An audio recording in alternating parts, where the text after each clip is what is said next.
Alors bonjour, j'ai décidé de refaire la vidéo sur John F. Kennedy et Société secrète, étant donné que la qualité sonore n'était pas là. J'ai décidé de m'acheter un autre micro et de refaire cette vidéo-là.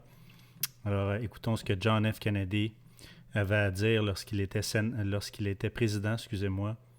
Il a fait ce speech-là en 1961, soit l'année où il s'est fait élire comme président des États-Unis. Ladies and gentlemen, the very word secrecy is repugnant in a free and open society, and we are, as a people, inherently and historically opposed to secret societies, to secret oaths, and to secret proceedings. We decided long ago that the dangers of excessive and unwarranted concealment of pertinent facts far outweighed the dangers which are cited to justify it. Even today, there is little value in opposing the threat of a closed society by imitating its arbitrary restrictions. Even today, there is little value in ensuring the survival of our nation if our traditions do not survive with it. And there is very grave danger that an announced need for increased security will be seized upon by those anxious to expand its meaning to the very limits of official censorship and concealment. That I do not intend to permit to the extent that it's in my control. And no official of my administration, whether his rank is high or low, civilian or military, should interpret my words here tonight as an excuse to censor the news, to stifle dissent, to cover up our mistakes, or to withhold from the press and the public the facts they deserve to know. For we are opposed around the world by a monolithic and ruthless conspiracy that relies primarily on covert means for expanding its sphere of influence, on infiltration instead of invasion, on subversion instead of elections, on intimidation instead of free choice, on guerrillas by night instead of armies by day. It is a system which has conscripted vast human and material resources into the building of a tightly knit, highly efficient machine that combines military, diplomatic, intelligence, economic, scientific, and political operations. Its preparations are concealed, not published. Its mistakes are buried, not headlined. Its dissenters are silenced, not praised. No expenditure is questioned, no rumor is printed, no secret is revealed. No president should fear public scrutiny of his program, for from that scrutiny comes understanding, and from that understanding comes support or opposition, and both are necessary. I am not asking your newspapers to support an administration. Voici ce qui est intéressant avec le speech du président Kennedy, si on reprend un petit peu les points qui ont été traités par le président. Alors, le président dit qu'il y a une conspiration, que la conspiration est mondiale. Il parle de monolithic worldwide conspiracy. Il dit que la conspiration couvre le militaire, il couvre le politique et que ça couvre les affaires et le scientifique. Donc, c'est assez complet. Hein? On dit, ça couvre pas mal tous les points. On pourrait aussi dire, bien qu'il ne mentionne pas, il n'a pas eu le temps dans sa présidence de mentionner qu'est-ce qui se passait exactement et quelle était cette société secrète-là, à la lumière de ce que John Quincy Adams a dit en 1832. Lui, il l'a dénoncé ouvertement. Il parlait de franc-maçonnerie. Aussi, lorsque Abraham Lincoln a été tué, les Américains, en fait, les portraits qui ont été faits du président Lincoln lorsqu'il était sur son lit de mort, peignaient le président sur son lit de mort avec deux personnes ayant le symbole de la main cachée qui regardent le peintre qui peinture la scène. Donc, les Américains et les gens qui étaient proches du pouvoir savaient exactement c'était qui. À ce moment-là, ils savaient que c'était les chevaliers du Cercle Doré, Knights of the Golden Circle, qui étaient tous des membres de la société secrète catholique qui s'appelait les Léopoldines. Alors, et ils étaient tous rattachés à l'Église catholique. À ce moment-là, les gens le savaient. Maintenant, le président Kennedy ne savait pas, probablement pas, on ne sait pas. Il a ouvertement dit qu'il ne prendrait pas d'ordre dans son speech lorsqu'il était sénateur. L'autre speech que j'ai mis là, sur YouTube, qui ne prenait pas d'ordre du pape ni ce qu'il appelait aux États-Unis le National Council of Churches. Donc, ce sont les églises là, qui donnent des indications, des directives ou des recommandations ou leur volonté aux politiques. Et le président canadien a ouvertement dit qu'il ne voulait pas prendre d'ordre de cette organisation-là. Alors, le président canadien est un catholique, ce que les gens appellent aujourd'hui, ou le pape, en fait, appelle les catholiques libéraux. Ça couvre la plupart des catholiques. Hein? Les catholiques libéraux, c'est les gens qui en ont rien à foutre, dans le fond, du pape. Mais c'est pas la doctrine catholique. La doctrine catholique dit que le pape est l'équivalent de Dieu. Donc, ceux qui essaient de trouver qui sont les cultes et les sectes sur la terre, je vous invite à étudier la religion catholique. Son leader se prend pour Dieu. Alors, s'il ne s'appelait pas le pape, s'il s'appelait, je ne sais pas, Jacques Tremblay, ben à ce moment-là, on n'en parlerait même pas. On dirait que c'est un fou. Mais à cause qu'il s'appelle le pape, on dirait que ça ne dérange pas. Mais c'est un fait. Le pape se prend pour Dieu. Alors, je pense que c'est important de regarder là, ce que le président canadien, selon la Bible, qu'est-ce que le président canadien a fait? Si on regarde ici, qu'est-ce que le président canadien a fait selon ce que la Bible dit? Selon ce que la Bible dit, le président canadien a dénoncé le fait qu'il y avait une conspiration qui couvrait les rois de la terre, qui ont commis la fornication vécue dans les délices avec elle. On parle de Babylone ici, là, hein, dans Apocalypse 18. Il a dénoncé aussi que les marchands de la terre, hein, il parle que les marchands de la terre, que dans le fond, le complexe militaire est impliqué et le complexe militaire est intimement lié avec l'entreprise privée. Bien entendu, les banques aussi, etc. Mais ça, il ne l'a pas dit ouvertement. Toutefois, dans ce speech-là, il ne l'a pas dit. Toutefois, le président canadien a clairement dit qu'il voulait débarrasser les États-Unis des banques centrales. Donc, on voit que ça fit avec le message d'Apocalypse 18. Alors là, je vais prendre un ticket de mon interprétation très... je vous donne, puis dans le fond, vous avez la liberté d'écouter ce que j'ai à dire et de voir si ça fait du sens. Mais je vais défendre mon point. Moi, je dis que le président canadien, dans son speech, a identifié Babylone.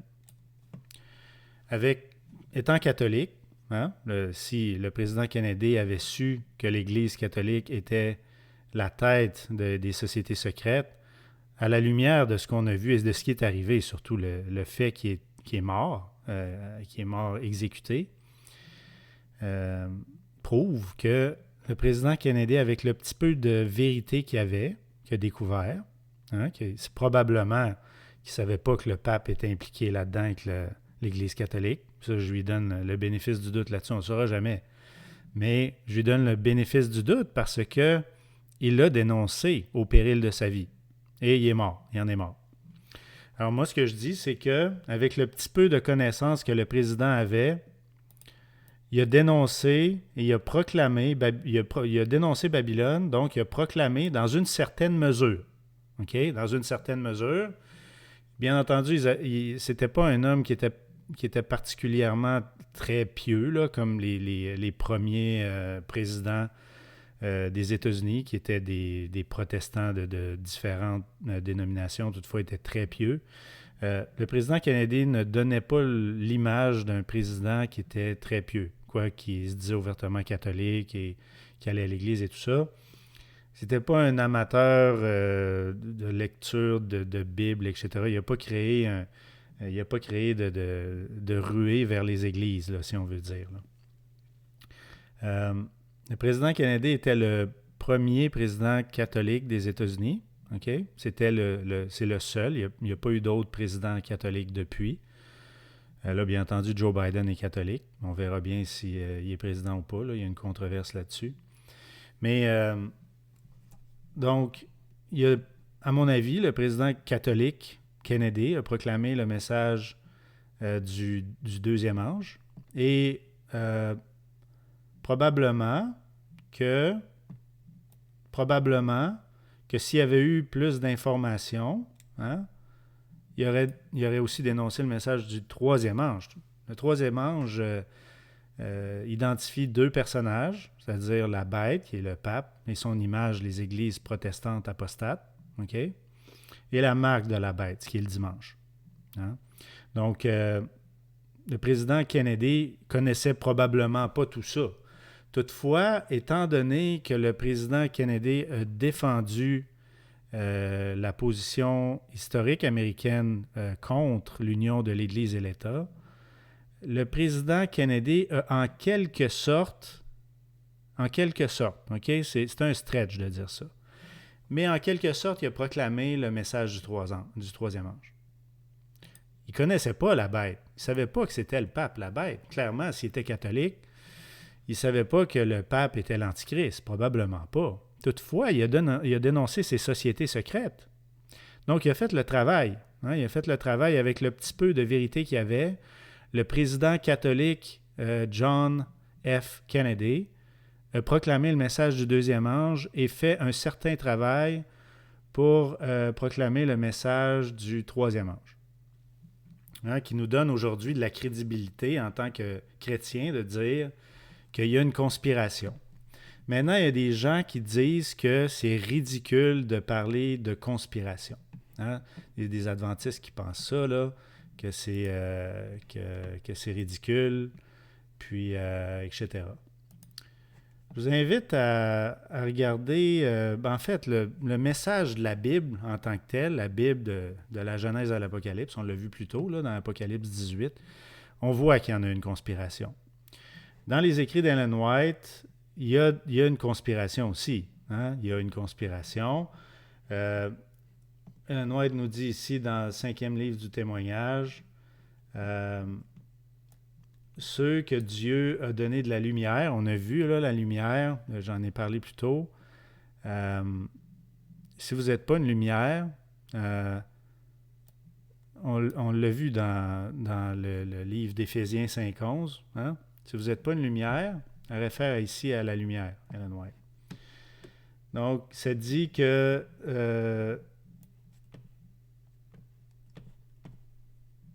ces gens-là ne recherchent pas, ne recherchent pas en gros que Dieu intervienne sur la terre, qu'il manifeste son pouvoir.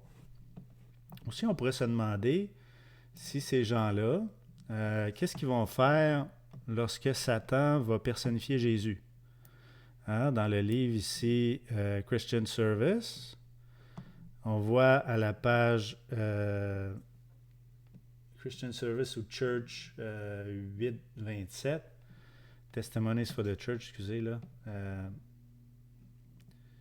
On voit que Satan va personnifier Jésus et que son plan repose sur les sociétés secrètes. Satan utilise les sociétés secrètes, hein, les sociétés secrètes ici, pour personnifier Jésus. Donc, les sociétés secrètes vont jouer un rôle. C'est important de comprendre ça parce qu'à la fois Ellen White et Helena Blavatsky disent la même chose. Hein, c'était des femmes qui ont vécu en même temps. Helena Blavatsky était une occultiste, disait que Lucifer était Dieu et disait que Lucifer, que les sociétés secrètes avaient deux raisons d'être. La première était d'éliminer la chrétienté, la deuxième était de imbiber le monde d'une ambiance ou d'une doctrine luciférienne. Ellen White dit quelque chose de similaire. Elle dit qu'il y a deux raisons aux sociétés secrètes. La première est de détruire la chrétienté et la deuxième est de préparer le retour de Lucifer sur Terre. Hein? C'est ce qu'elle dit ici, Ellen White. Elle dit que les sociétés secrètes servent à préparer le retour de Lucifer sur Terre, déguisé en Christ. Donc, les gens qui disent que les sociétés secrètes, en parler, c'est ridicule, qu'on devrait plutôt se concentrer sur la Bible, c'est peut-être vrai qu'il faut se concentrer sur la Bible, certainement. Moi, je me concentre sur la Bible, mais c'est absolument pas... la Bible dit qu'il y a une conspiration. Donc, si on se repose notre doctrine sur la Bible, Apocalypse 18, Apocalypse 14 nous disent qu'il y a une conspiration et que la conspiration sert à implémenter la loi du dimanche. Alors, ces gens-là qui qui minimisent les sociétés secrètes vraiment tombent directement dans le piège de Lucifer. En fait, aident la cause de Lucifer parce que si les gens savent aujourd'hui à quoi servent les sociétés secrètes, lorsqu'ils vont voir Satan déguisé en Jésus venir sur Terre, ils seraient prêts. Alors que maintenant, malheureusement, très peu de monde proclame ces choses-là, donc ils ne sont pas prêts. Il faudrait demander aussi à ces gens-là qui minimisent les sociétés secrètes et les conspirations, qu'est-ce qu'ils pensent d'Ellen White? Parce que Ellen White nous dit qu'il y a eu des extraterrestres. Elle nous dit ça dans son livre ici, hein, Darkness Before Dawn, page 20, paragraphe 3.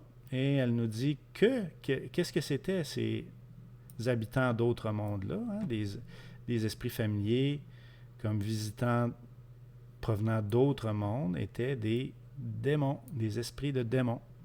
Alors, je veux dire, quelque part, la Bible nous parle clairement qu'il y a un monde surnaturel qu'on ne voit pas, qui couvre les anges, soit les bons et les mauvais. Et malheureusement, les gens qui ne prennent pas compte du fait qu'il y a des sociétés secrètes, puis ces sociétés secrètes-là sont lucifériennes, puis ils ont de la difficulté à le déclarer, à le dénoncer. Premièrement, ils ne font pas le travail d'Éphésiens 5.11. Deuxièmement, facilitent le travail de Lucifer. Troisièmement, ne donnent pas de réponse à la population, aux gens, au monde, sur qu'est-ce qui se passe dans le monde. Il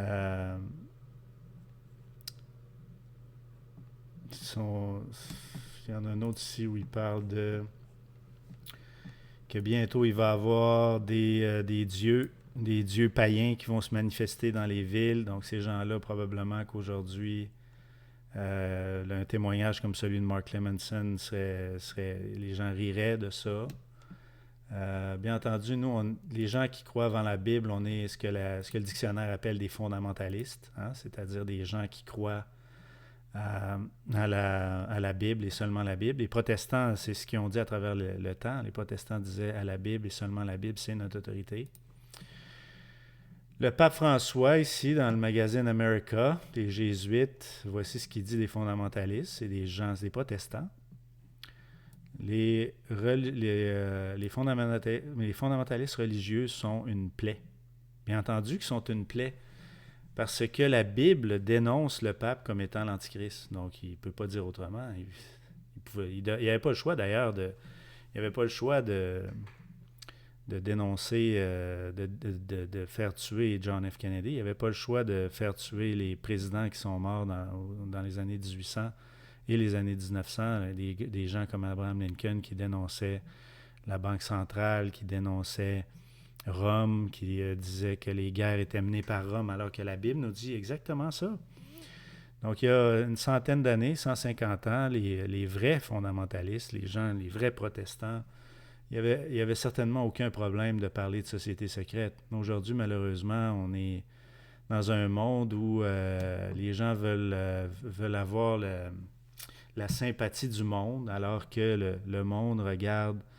La Bible nous dit que le monde regarde à l'Église, que l'état du monde est dû à l'état de l'Église. Alors, les églises protestantes apostates proclament que la loi a été clouée à la croix.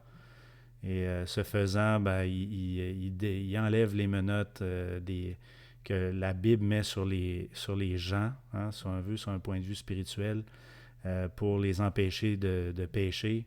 Et il les démenote complètement de leur passion. Et l'état du monde est devenu ce qu'il est, entre autres, à cause de ces pasteurs-là, mais aussi à cause des gens qui refusent de faire le travail que la Bible dit qu'il faut faire, c'est-à-dire dénoncer les choses qu'on doit dénoncer.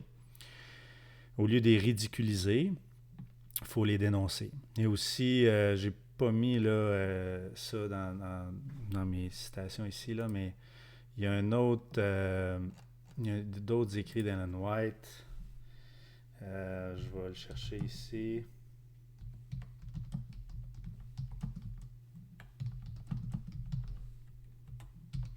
Je vais vous montrer comment chercher dans la Bible. Pas dans la Bible, mais dans les écrits, dans le site d'Ellen White. Bon, dans ce cas-ci, là, je ne l'ai pas trouvé assez vite. Là, je ne veux pas que ça prenne trop de temps, mais dans le livre Upward Look, page, je pense, 23, est-ce que c'est ça? Page 20 ou 23. Ellen White dit ceci, elle dit God will always have a chosen people. If not, he passes by and uses someone else. Alors, je crois que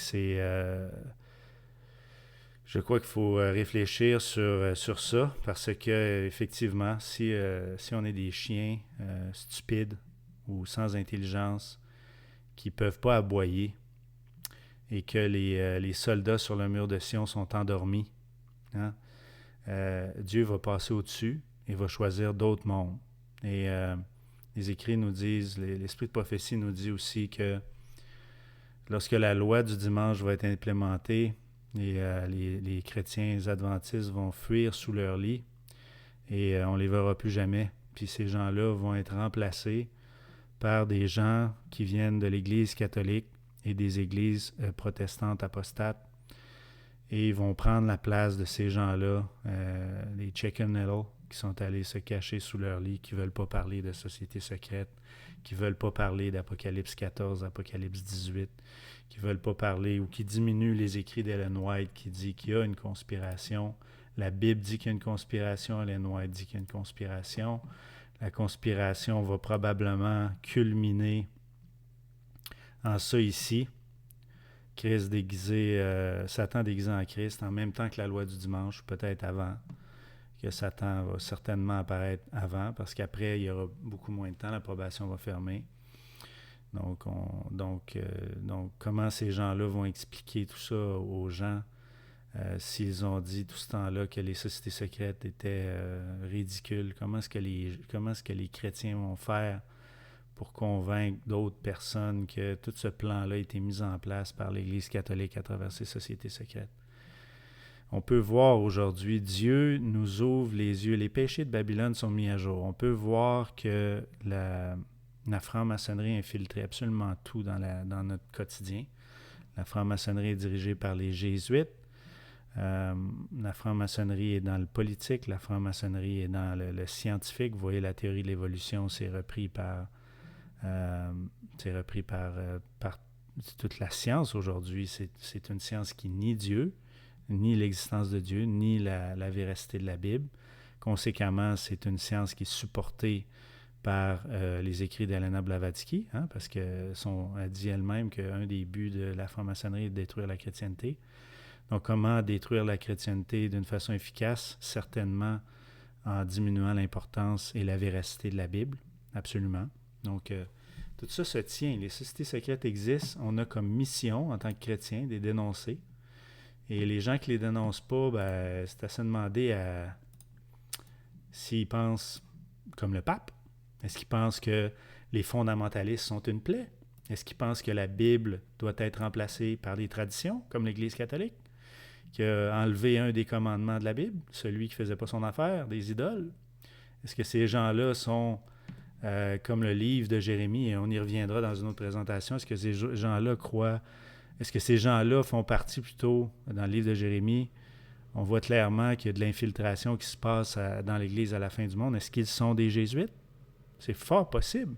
Ces jésuites-là connaissent très bien notre doctrine, la doctrine chrétienne, sont en mesure de citer la Bible très bien. Toutefois, de la même façon que le serpent a trompé Ève, et de la même façon que le serpent a essayé de tromper Jésus lorsqu'il était sur la terre, de la même façon, ces gens-là vont essayer de tromper les chrétiens, hein, et de leur dire que non, vraiment, est-ce que Dieu a vraiment dit ça? Est-ce que Dieu a vraiment dit ce que la Bible dit? Est-ce que vous êtes vraiment des fondamentalistes?